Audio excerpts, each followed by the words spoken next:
Hello and welcome viewers and subscribers of AVG News.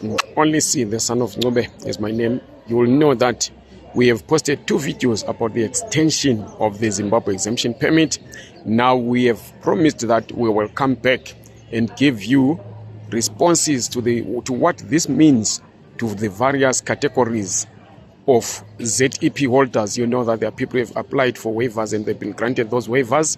You know that there are those that have already applied for the general work visa after having been granted waivers and are awaiting the outcome. There are also those who have been granted the general work visa, which is 5 years. There are also those who have not done anything. So we talk here to Dr. Vuso Moses Banda, the chairperson of the African Diaspora Global Initiative, explaining what the extension means to those who have already, who are in the categories that we have already mentioned. The extension of the ZEPs is basically, I think, what we've been saying all along, that up until such time that there is a proper consultation that has been done in line with the court judgment for a proper budget process was expected. And those that have applied for waivers, it does not affect them. They still remain, ZEP holders.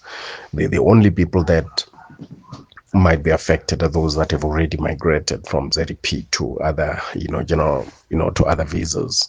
Then those people might be affected. Though, of course, in the long run, if something positive comes out, they may be able to revert on the basis that, they were coerced, obviously by, government to do that. And they were simply following what they regarded as a lawful and logical instruction, from government.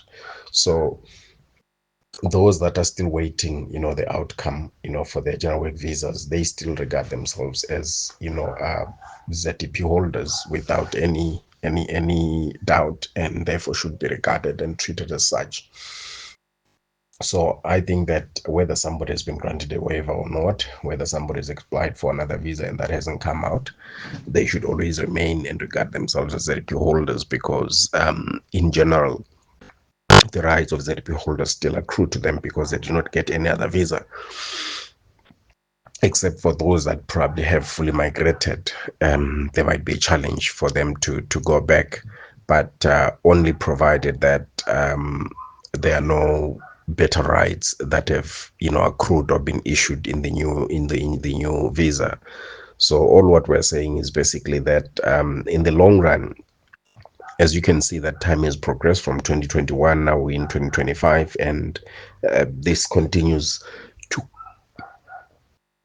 to give ZEP holders a better claim and right, particularly to ensure that they might actually have a permanent stay in South Africa, be given permanent residence on the basis of the period that they have stayed in the country. It would be very, very difficult for the ZEP just to be terminated like that.